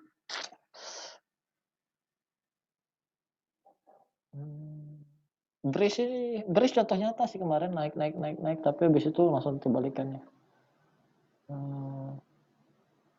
PNBS kalau nggak salah. Oh, enggak terlalu. Nah, kayak BGT gini oke lah, masih acceptable lah. Nah, offernya 673, bidnya 535. Ada lagi nggak contoh yang lain lebih bagus? Oh iya, Era. Iya, Era ini akum terus loh. Era cukup tebal.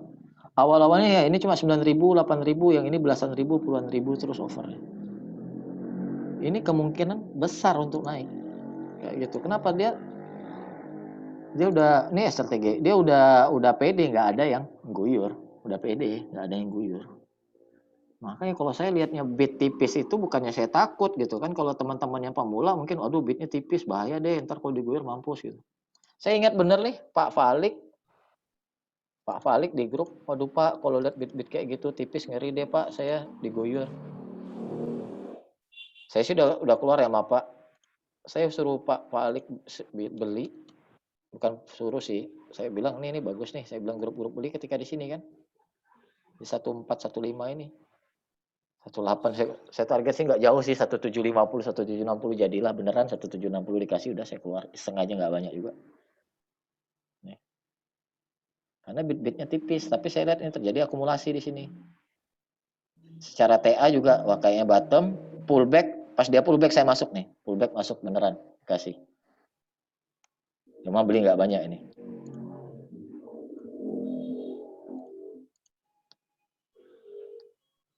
Nah, makanya kalau yang bit-bit tipis kayak gitu ya belinya jangan banyak. Makanya saya bilang tadi kan kalau kayak MAPA, kalau kayak MAPA itu, misalnya beli sekedar 1000 lot masih bisa Pak keluar. Aman lah itu. Walaupun berkurang 3 atau 4 papan tapi masih bisa keluar.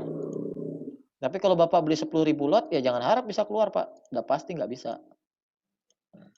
Kok 1000 lot masih bisa keluar Pak, serius. Sesuaikan. Oke, nah lanjut lagi teorinya. Makanya kita perlu yang namanya akumulasi karena dananya gede, prosesnya panjang, suplainya banyak. Nah, terus kenapa kita perlu kenapa ada yang namanya distribusi? Ya iya sama karena barangnya banyak, jualnya harus pelan-pelan. Kalau enggak harganya turun terus, kalau enggak ada minat beli apa segala macam. Nah, ada lagi teorinya bilang markup with accumulation. Apa sih markup? Kenaikan harga yang diikutin oleh akumulasi. Itu yang bagus. Nah, ada juga markup with distribution harus tulisannya ya. Markup with distribution. Harga naik tapi diikuti oleh distribution. Nah, kalau berdasarkan teorinya ini tidak bagus. Nah, kalau berdasarkan teorinya, kenapa tidak bagus? Dia naik sambil jualan. Kalau markup with akumulasi dia naik sambil beli terus, naikin terus. Nah, kalau bapak-bapak ya kalau markdown kebalikannya ya, markup sama akumulasi distribusi. Kalau bapak-bapak, ibu-ibu nanya saya, mana yang saya cari? Kalau saya pribadi nih, mindset saya yang saya cari satu ada proses akumulasi cukup panjang. Kedua, pas breakout volume gede dengan akumulasi. Pas tren jalan dan lanjut.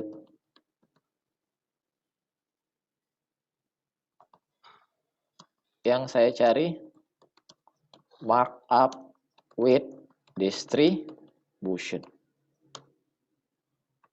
Exit ketika target tercapai atau distribusi buangan kelihatan jelas. Ini kalau kita gabungin teknikal sama BDM. Dan kelima re-entry kalau terlihat ada cover. Dalam kurung bandarnya reakumulasi.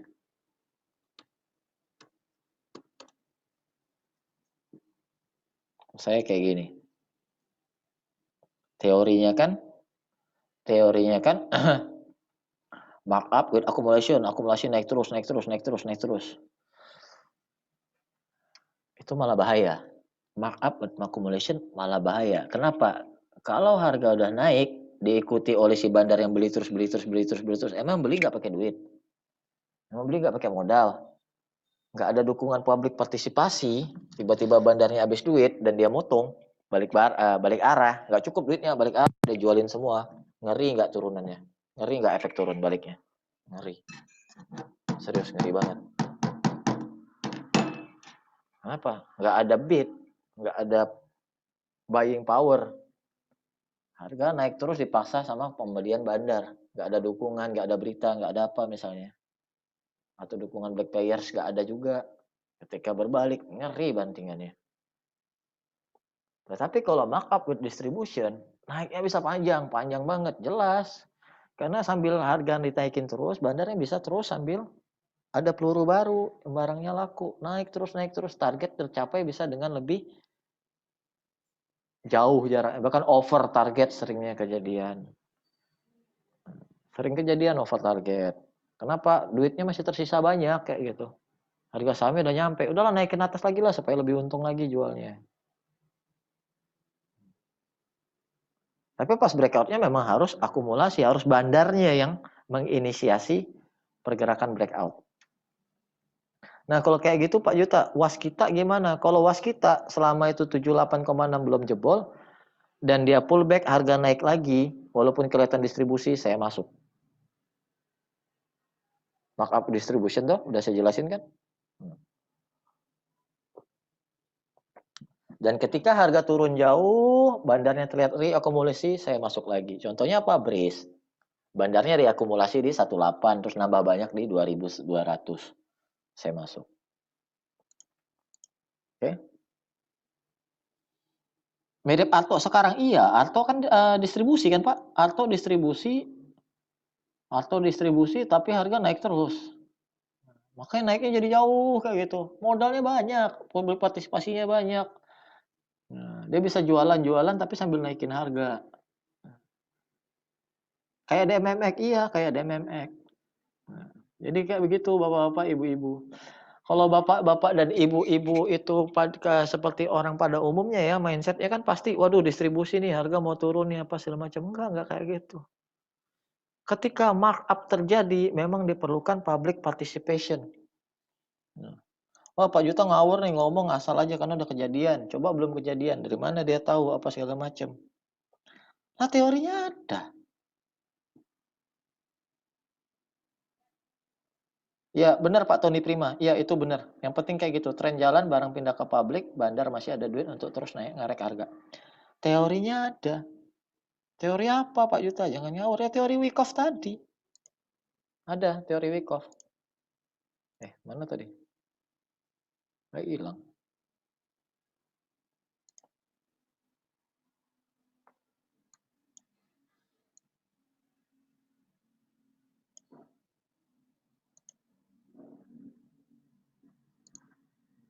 Silakan deh baca nih Wyckoff teori.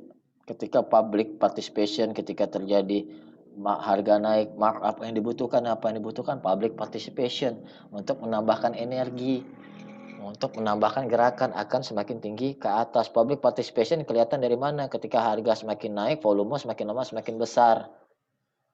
Itu yang dicari. Jadi mau dia kelihatan distribusi kayak akumulasi kayak, selama harga membentuk higher high selalu lebih tinggi dan higher low ya masuk. Bodoh amat sama akumulasi distribusi. Kayak begitu. Jadi BDM itu nggak bisa berdiri sendiri. Nggak bisa berdiri sendiri. Dan bapak-bapak dan ibu-ibu harus ngerti fase-fasenya. Ketika dia konsolidasi, ketika dia sideway, yang dicari memang adalah keterangan akumulasi. Tapi kalau sideway keterangannya distribusi, kemungkinan besar habis sideway dia turun. Ingat ya, pas sideway ini kalau keterangannya adalah akumulasi, bagus, kemungkinan besar naik. Tapi kalau sideway keterangannya distribusi, kemungkinan habis itu turun lagi. Di tools ya. Nah, tapi ketika markup keterangannya distribusi, that's what we are looking for. Itu yang kita cari.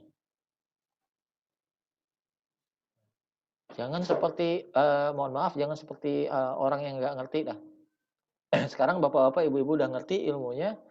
Bandar tuh perlu juga bantuan public participation apa segala macam. Jadi kalaupun distribusi, selama harga masih nggak menembus support bapak-bapak, ibu-ibu, nggak membentuk lower low, hajar aja masuk. Memang harus masuk. Karena itu trennya sehat.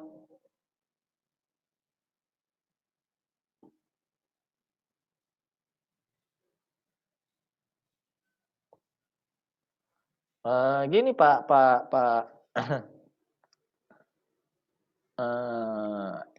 oke, satu-satu deh. Kita entry di mana? Nah, kalau entry-nya, kalau saya pribadi, sebelum saya selesaikan dulu tadi, nggak boleh tanggung-tanggung. Nah, jadi kalau kata si Wyckoff, ataupun kata si Mbah Do, almarhum Mbah Do, apa tertulis di situ? Public participation, memang diperlukan partisipasi publik. Nah, jadi teorinya Wyckoff ini untuk menambah energi, untuk nambah nambah gerakan supaya makin tinggi ke atas, apa segala macam, memang diperlukan. Tanpa public participation, harga akan berbalik dengan sangat cepat dan berbahaya. Harga berbalik dengan sangat cepat dan berbahaya. Ada di bukunya. Silakan dibaca kalau mau tahu teorinya secara lengkap.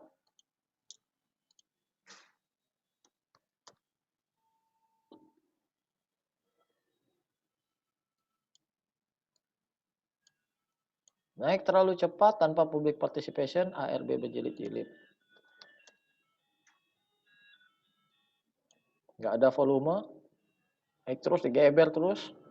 Nggak ada public participation, nggak ada volume, digeber berjilid-jilid. ARB. Habis itu udah naik lagi pun ARB lagi berjilid-jilid. Nah, di sini baru terjadi fase baru nih. Nggak tahu nih fase apa nih, distribusi atau akumulasi. Nah, kan konsolidasi nih. Kita lihat ya. Ini distribusi atau konsolidasi.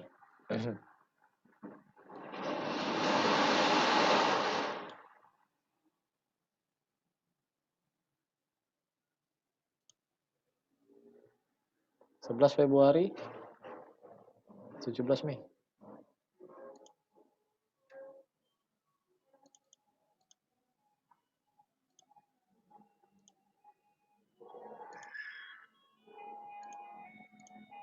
Distribusi.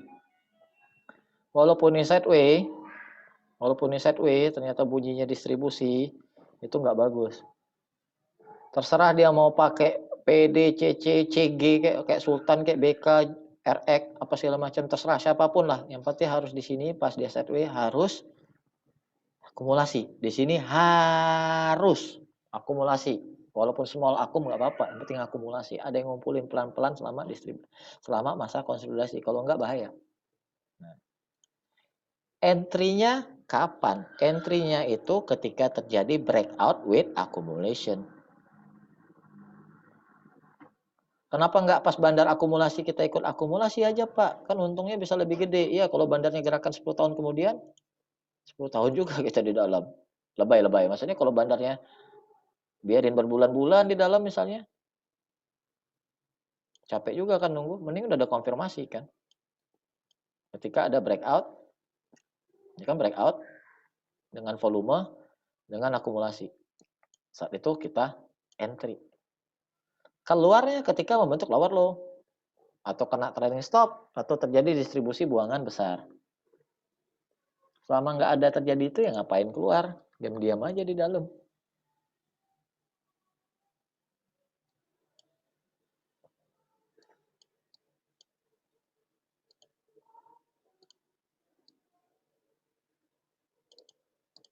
SRTG, saya masuk di sini.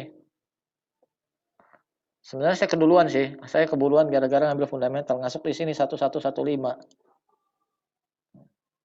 Hampir kena cut loss. Kenapa? Karena pada waktu itu view saya kayak gini. Pak Victor tahu tuh. Nah. Pas break ini saya tambah posisi. Pas break high 1345, break new high saya tambah posisi lagi. Fresh up karena posisi sudah untung. Break dengan volume gede dengan akumulasi. Dan dari sini silakan Bapak-bapak, Ibu-ibu lihat. Ini distribusi. Sampai sekarang pun masih distribusi. Tetapi memang itu yang kita cari. Tapi sekarang SLTG saya udah lepas semua. Saya cuma untuk main tektokan aja. Nah, karena biasanya markup dengan distribusi itu memang walaupun trennya selama dia nggak membentuk lower low ya, selama masih tren naik, memang akan banyak tekokan-tekokan. Oke.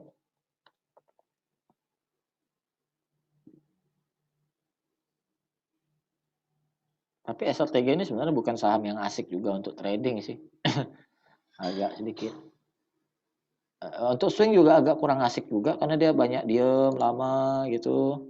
Nah, lebih enak tuh ya kayak SLTG ini masuknya itu pas di breakout resist atau pas dia mantuli support-supportnya boleh gitu. Tapi kalau tungguin di tengah-tengah nanggung juga. Soalnya saya ngerasain kok lama kali ini gerakannya agak lemot gitu. Pak Juta boleh tanya nggak Pak? Iya Pak, boleh Bu. Saya masih newbie Pak, jadi masih bingung. Pak, jadi gini kan Pak, kan misalnya kan saya masuk tuh, saya baru ini sih dengar dari Bapak gitu kan, masuknya pas di breakout volume. Terus gini Pak, misalnya nih ada breakout kan dengan volume. Tapi saya kemarin tuh saya lupa di saham apa, ternyata 2 hari kemudian turun Pak harganya Pak. Jadi apa ada misalnya itu batasan berapa hari diakumulasi atau di volume tertentu gitu, sehingga kita bisa nyaman masuknya gitu Pak, atau yang punya barang dari harga sebelum breakoutnya itu bisa nyaman gitu, jualnya nanti pas di atas gitu Pak. Makasih ya Pak. Ya, sama-sama Bu. Jadi gini, kalau saya pribadi Bu ya, kalau ditanya kayak gitu jawaban saya masih simpel Bu. Breakout dengan volume, Ibu masuk misalnya plus minus 2 tick lah dari harga breakoutnya Bu ya, kayak gitu kan. Itu walaupun Ibu keluar, Ibu pasti masih untung kalau ada trailing stop. Bener apa? Bener nggak?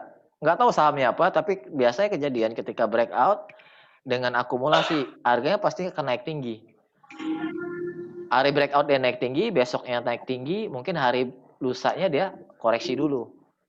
Nah, pas dia koreksi itu, perhatikan ada nggak buangan yang gede, ada nggak distribusi. Kalau nggak ada distribusi, re-entry. Oke, kita contoh ya, kita contoh kasus aja lebih enak ya. Iya Pak. Nah, ini contohnya kayak gini, BRIS. Atau BRPT juga bisa sih, tapi nggak apa-apa nih.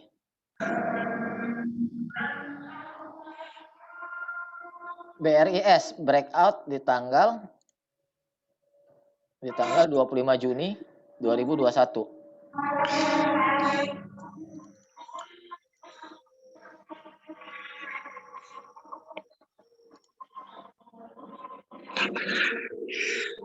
Breakout with accumulation.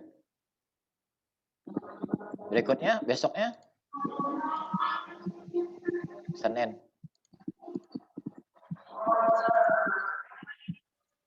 Wah, kok error nih? Kok salah? Enggak 7. Accumulation, ini masih akumulasi. 28 masih akumulasi. Masih akumulasi terus. Bahkan sampai sini Bu, sampai tanggal 6 ini pun masih akumulasi. Nih, masih akumulasi.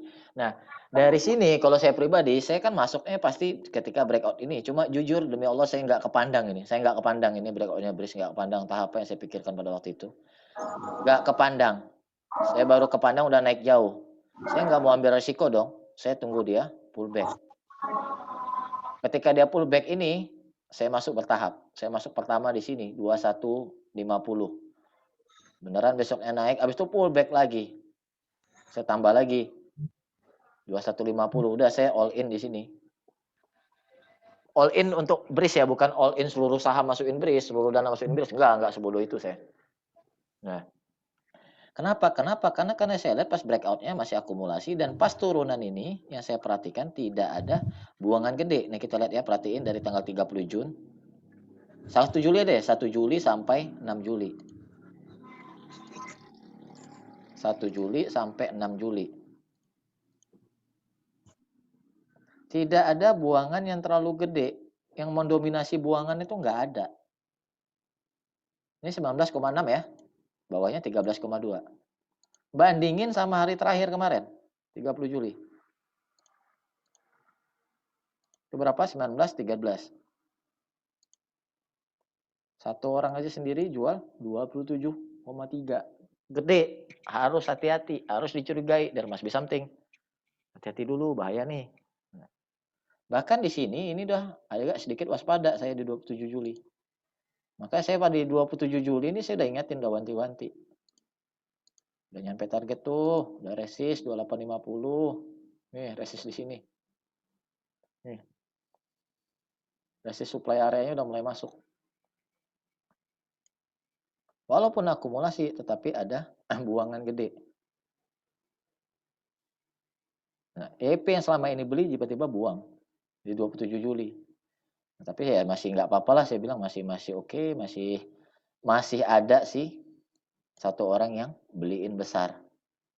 Ya udah bener besok masih naik dan ketika ada buangan-buangan lagi Itu saya ingat di kelas advance kan di hari Kamis saya bilangnya, waduh buangannya makin jelas tuh kelihatan. Buangannya makin jelas, arah kecondongan makin turun, buang deh. Dan saya nggak nyangka Jumatnya RB itu nggak nyangka.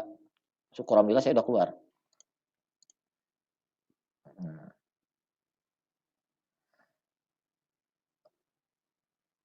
Pak, boleh tanya satu lagi nggak, Pak? Iya, apa tuh? Satu aja. Pak, berarti tadi Bapak ketika pullback itu, Pak, alasannya itu berarti apa karena, saya masih bingung, apa karena dia menyentuh supportnya, atau Bapak lihat ketika turun ada yang akum gitu, Pak? Kedua-duanya, Bu. Jadi ketika dia menyentuh supportnya, dan di hari ini, Bu ya, di hari tanggal 5 ini, kan saya re-entry di tanggal 5 nih. Iya. Nah, ketika tanggal 5 ini, ketika dia nyentuh supportnya, kayak gitu, saya lihat banyak yang nampungin gitu loh. Ada yang buy, dan yang buy-nya itu yang biasanya beli ketika harga-harga di sini, Bu. Oh, gitu. Ketika Dan ada volume tadi ya, Pak ya? iya, saya bilang saya masuk dikit, dan ketika tanggal 6 ini, ketika nyentuh di bawah ditarik balik lagi ke atas ada perlawanan, dan juga yang belinya juga yang biasa beli sebelum-sebelumnya, saya tahu kan strikernya masih jalan, tugasnya belum kelar. Ya udah saya beli. Dari awal kan saya udah jelasin kan ada broker yang tukang kumpulin, ada yang striker apa segala macam, strikernya masih beli. Ya udah saya ikut beli. Ditambah dari chart teknikalnya dia tidak jebol supportnya. Supportnya, Pak ya? Iya. Oh gitu. Otomatis dia membentuk yang namanya swing low kan. Higher high, higher low. Sebuah uptrend.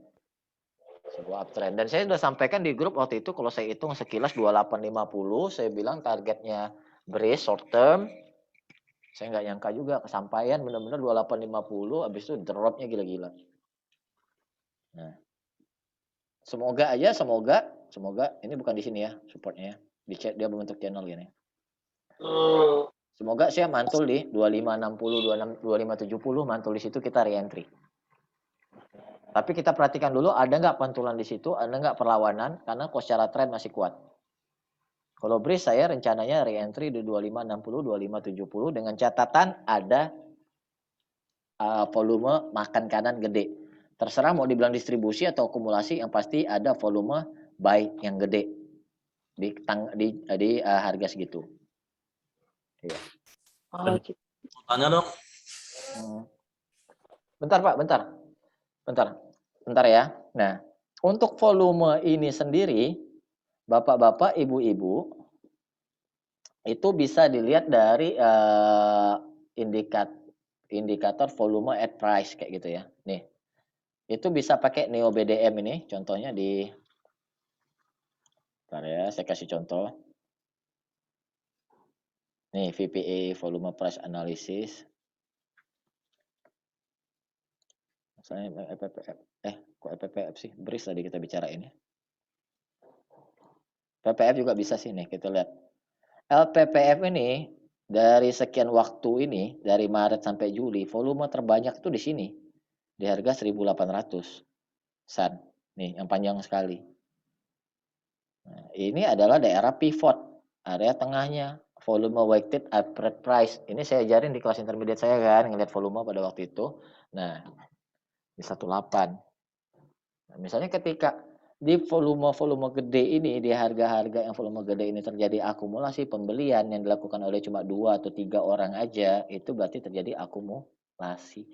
Terserah mau bajunya apa, tapi kalau ada yang beli jumlah gede, net buy, artinya akumulasi. Nah, kenapa BRIS saya pilih di 2560, 2570, kemungkinan satu, ini di sini ya, kita lihat ya. Enak nih, Neo BDM nih, nggak perlu aneh-aneh. Ini saja cukup.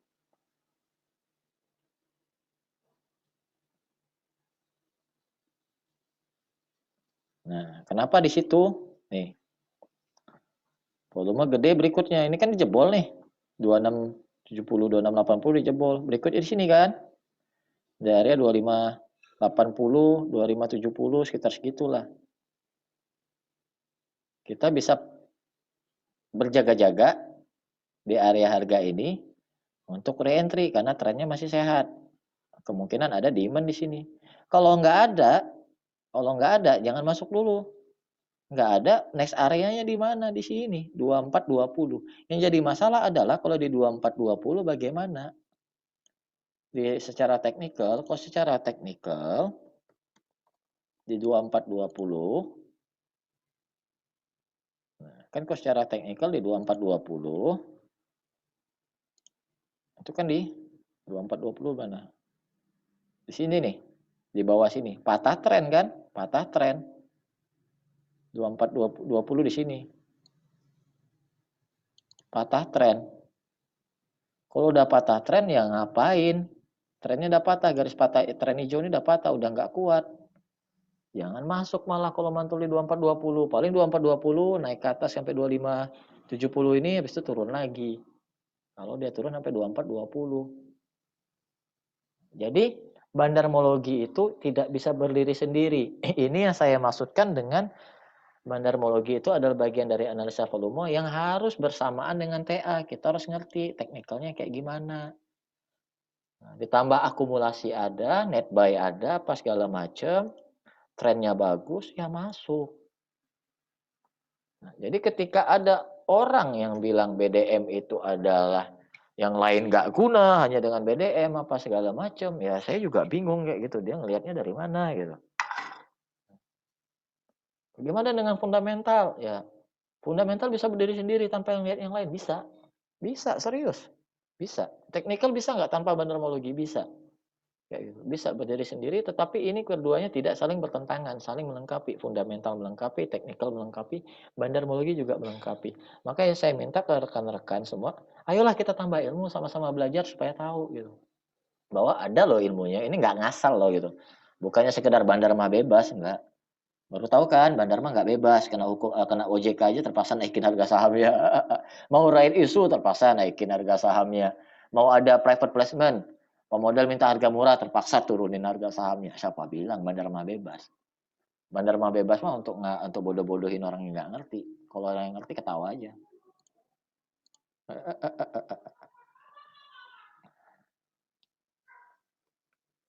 Kalau Pak MSI ya, untuk RX ini BRIS kan kalau nggak salah ya. Iya, BRIS berarti iya. Makanya saya bilang ada kemungkinan si RX akan cover di 25, si strikernya itu di 2560, 2570. Oh, ajan ya? Waduh, mohon maaf, saya soalnya tempat saya masih terang benderang, serius. Masih belum. Oke, kita break dulu. Semoga masih semangat, kita sambung lagi nanti habis maghrib session 4 malam yang terakhir. Semoga selesai. 19.30 apa jam berapa, Pak? 19.30, Pak. Soalnya di tempat saya Isya itu 19 lewat, Pak. Berarti 19.30 ya, Pak Juta? Iya, 19.30, Pak ya, 7:30 ya. Kalau nggak bisa ikut nggak apa-apa, rekaman tetap ada. Yang penting saya selesaikan deh materinya. Berarti nanti sesi terakhir boleh nanya dong, Pak? Bebas. Seperti yang saya bilang di awal, kalaupun nggak cukup, besok ayo, lusa juga ayo, bebas deh. Pokoknya selesaikan sampai semuanya puas. Terima kasih Pak JB. Oke, sama-sama Pak. Oke, ya kita sambung malam ini nanti saya kasih lagi link baru. Assalamualaikum warahmatullahi wabarakatuh. Waalaikumsalam. Waalaikumsalam, Pak Juta. Waalaikumsalam.